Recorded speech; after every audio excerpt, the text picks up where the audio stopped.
Selamat pagi. Iya, Bu Femi, ini terkait dengan kemarin ya, ada rembuk stunting dan sekaligus dengan musrenbang tematik Kabupaten Sika. Nah, ini kita mau ketahui juga ini bagaimana hasil dari rembuk stunting terutama ya, melihat ini kasus stunting di NTT termasuk Kabupaten Sika juga masih terus menjadi perhatian saat ini. Silakan Bu Femi. Iya baik, selamat pagi. Salam sehat untuk kita semua, khususnya seluruh pemirsa RRI ND. Terkait kegiatan rembuk stunting dan musrenbang tematik ini sebenarnya pemerintah Kabupaten Sika menyikapi kondisi aktual yang terjadi ya. NTT ini masih ada di 12 besar provinsi se-Indonesia yang angka stuntingnya masih cukup tinggi.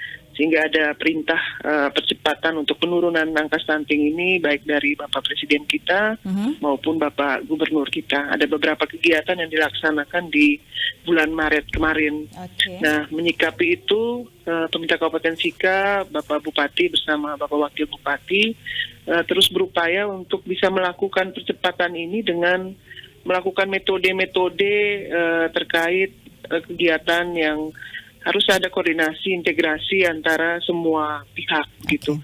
Sehingga kemarin kita laksanakan itu musrenbang. Jadi kegiatan rembuk stunting ini awalnya karena kita penimbangan itu ada di bulan Februari dan bulan Agustus. Nah, ini penimbangan di bulan Februari, syukurlah puji Tuhan untuk Kabupaten Sika mengalami penurunan dari angka 2021 dari 18,2% kemudian turun jadi 17,2%. Nah, untuk itu kita mengejar penimbangan yang kedua di Agustus 2022 nanti. Sehingga selama 180 hari ini anak-anak yang masuk kategori stunting akan diberikan makanan secara terus-menerus yang memenuhi syarat.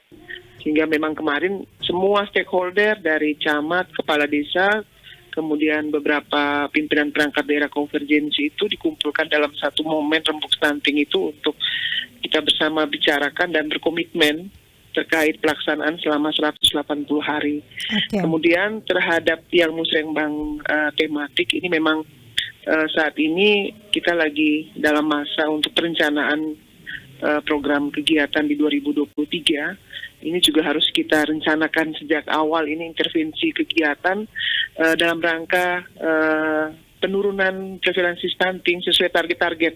Target nasional itu di 14% di 2024. Kalau Sika sendiri malah target RPJMD kami 0% di tahun 2023. Tapi ini tentunya perlu upaya yang lebih maksimal kan. Oke, baik. Jadi kalau kemarin ini untuk rembuk stuntingnya, apa nih langkah-langkah strategisnya dalam 180 hari ini yang hasil dari komitmen bersama tadi nih Bu Femi?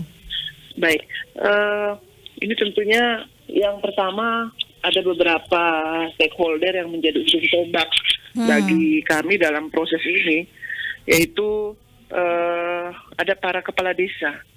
Kepala desa yang mengalokasikan sejumlah anggaran melalui APBDes untuk melaksanakan kegiatan ini selama 180 hari ke depan begitu, sehingga ini menjadi komitmen yang luar biasa sekali dan kami sangat memberikan apresiasi kepada para camat dan para kepala desa atas komitmen itu. Jadi tanggal 1 April nanti itu akan dilaksanakan pemberian makanan tambahan serentak se-Kabupaten Sika.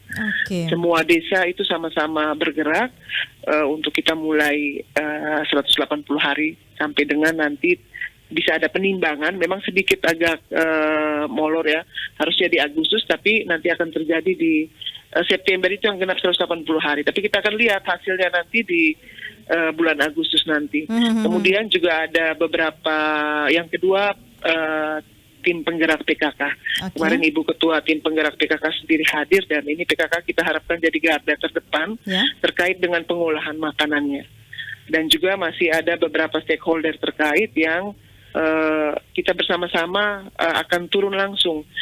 Perangkat daerah ini juga pada tanggal 1 akan turun ke kecamatan untuk bisa langsung mendampingi dan akan menjadikan kecamatan itu sebagai wilayah binaan. Akan terus mengawasi dan kemudian melakukan pembinaan, mengevaluasi terkait dengan progres yang akan kita harapkan selama 180 hari ke depan. Oke, baik. Termasuk Begitu, Kak. nanti apakah ada pendekatan keluarga juga ini untuk keluarga-keluarga berisiko stunting itu juga dilakukan begitu Bu Femi? Iya, itu pasti. Karena ini awalnya dari keluarga. Sebenarnya kalau bicara stunting ini kan tidak fokus kepada anak stuntingnya. Ini kita harus berbicara mulai dari remajanya. Remajanya juga harus dipersiapkan dengan baik. Kecenderungan remaja ini selalu anemia. Kalau kita coba evaluasi penyebabnya, ya lebih banyak juga karena memang mereka tidak memanfaatkan waktu istirahat yang cukup. Nah ini kalau tidak dari remaja dipersiapkan dengan baik, ini malah ke depan itu remaja ini akan menghasilkan generasi-generasi dengan angka stunting yang tinggi. Kemudian keluarga. Ada fakta yang kita temukan, target penimbangan bayi kami itu sekitar 24.331 di bulan Februari. Ya. Tetapi yang datang menimbang itu memang cukup besar sih. Dia berkisar di 23 ribuan atau 95%. Sisanya itu memang tidak datang. Nah ini yang harus kita lihat kembali apakah tidak datang ini karena alasan apa. Kemudian dari data kami itu ternyata dari 3 ribuan yang dilakukan penimbangan dan masuk dalam kategori stunting, itu ada 900-an anak yang masuk dalam kategori orang tua mampu, begitu. Orang tua mampu tapi Jadi, stunting iya. anaknya ya? Tapi stunting anaknya. Sehingga ini memang perlu diidentifikasi, tidak semua anak itu penyebabnya sama. Harus betul-betul diidentifikasi sehingga penanganannya ini masing-masing anak tentunya sesuai dengan kondisi yang terjadi. Begitu, apakah salah pola asuh, ataukah memang kebutuhan gizinya tidak terpenuhi. Ini yang semua faktor itu memang harus dievaluasi dan penanganannya harus berdasarkan karakteristik dari masing-masing anak itu. Oke, Begitu. makanya tidak hanya satu sektor saja ini harus terlibat, tapi kerjasama seluruh sektor begitu ya Bu Femi. Baik. Betul. Oke, mudah-mudahan ini bisa teratasi ya Bu Femi 180 hari ini. Kita tunggu hasil kabar baiknya nanti Bu Femi. Terima kasih untuk informasinya Bu Femi. Selamat pagi. Iya, selamat pagi.